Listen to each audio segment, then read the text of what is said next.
Giddalur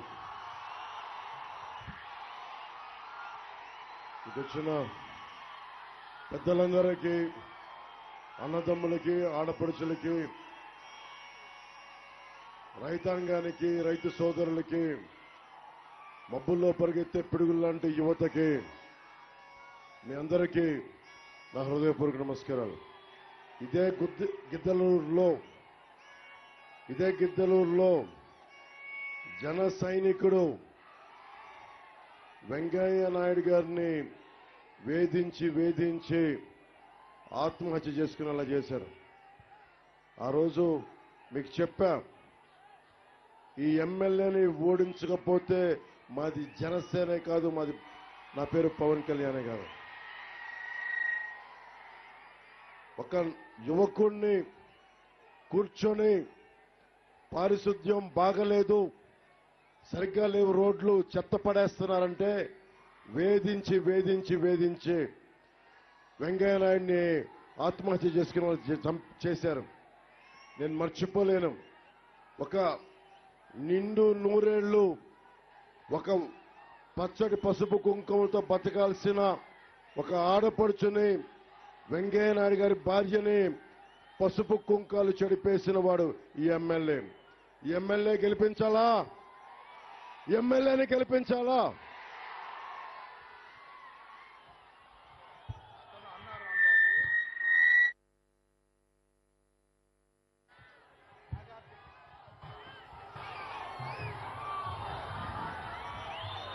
YCP ఎప్పుడు కూడా బెదిరింపులతోటి, భయంతో, గూండాగర్దీతోటి. గూండాలకు భయపడతారా మీరు? గూండాగర్దీకి భయపడతారా? మనకి ఉత్తరాంధ్ర వెనుకబాటుతనం అంటాం, రాయలసీమ వెనుకబాటుతనం అంటాం. కానీ ప్రకాశం జిల్లా, మన ఉమ్మడి ప్రకాశం జిల్లా వెనుకబాటుతనం గురించి ఎవ్వరూ మాట్లాడరు. ఎక్కడికి వెళ్ళినా నాకు ఒకటే, నేను చిన్నప్పుడు అదృష్టం కొద్దీ మా నాన్నగారు ఆంధ్రప్రదేశ్లో దాదాపు అన్ని జిల్లాల్లో ఎంతో కొంత పనిచేశారు. ప్రకాశం జిల్లాలో నేను కూడా పెరిగా, కనిగిరిలో పెరిగాం, ఒంగోలులో. సో నాకు కష్టాలు తెలుసు. ఇక్కడ కనిగిరిలో మనకు కూర్చోబెట్టి ఫ్లోరోసిస్ ఉందని మేము మా నాన్నగారికి ఆ ఇబ్బందులకరమైన పరిస్థితులు చూసిన వాడిని నేను. ఆ రోజు నుంచి ఈ రోజు వరకు ఒక వెలిగొండ ప్రాజెక్ట్ వస్తే మార్కాపురం, గిద్దలూరు, నెల్లూరు జిల్లా కూడా ఉపయోగపడుతుంది అనుకుంటే, ఈ వ్యక్తి నీళ్లుని పూర్తయినా కానీ నీళ్లు వదలక ఖాళీ సొరంగాల్ని ప్రారంభోత్సవం చేసిన వ్యక్తి.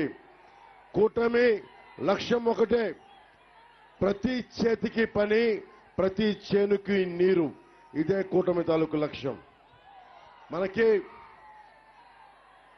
ముఖ్యంగా ఎవరికైనా కావాల్సింది 6 ఉన్నాయి మనకి.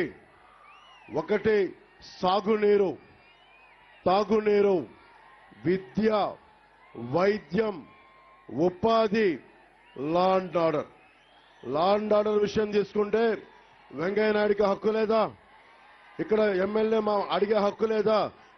నా కాలనీకి, నా రోడ్లకి, మా పంచాయతీలకి నీళ్లు రావట్లేదంటే కూర్చొని బెదిరించి చంపించేలా చేశారు. అతన్ని పోయి ఇంకొక ఎవరినో పట్టుకొచ్చారు. అన్నేరవి కావచ్చు, మన్నేరవి కావచ్చు, ఎవరైనా కావచ్చు, వైసీపీ ఎమ్మెల్యే ఎవ్వరు ఇంకొకసారి మనకి అందలం ఎక్కించామా మన భవిష్యత్తుని చంపేస్తారు. వైసీపీని గెలిపించాలనుకుంటున్నారా? ఇందాకే 2 సభల్లో చెప్పా, ఓట్లు ఎలా అడుగుతాం మనం? ఓట్లు ఎలా అడుగుతాం? 2 చేతులెత్తి ఓట్లు అడుగుతాం, ప్రాధేయపడతాం. అంతేగాని వైఎస్ జగన్ లాగా సిద్ధం, మీరు ఓటేయండి, ఓటేయాలి. మీరు ఎవరిని బెదిరిస్తున్నావు? ఎవరిని బెదిరిస్తున్నావు? బెదరటానికి ఇక్కడ ఆంధ్రప్రదేశ్ ఇది. నీ ఇంట్లో నువ్వు భయపెట్టుకో, నీ నియోజకవర్గంలో నువ్వు భయపెట్టుకో. నేను దశాబ్దం నుంచి మీలాగా కడుపు మండే 2009లో పార్టీ పెడితే నడపలేకపోతే దమ్ము ధైర్యంతో దశాబ్దం నుంచి పార్టీ నడుపుతా వచ్చాం. ఎలా నడపగలిగాను? మీరిచ్చిన ధైర్యం, మీరిచ్చిన దమ్ము, మీరు గుండెల రోడ్ల మీదకి వచ్చి వెంకయ్య నాయుడు లాంటి దమ్మున జన సైనికులే జనసేన వెన్నెముకకి కొండంత బలం, కొండంత అండ.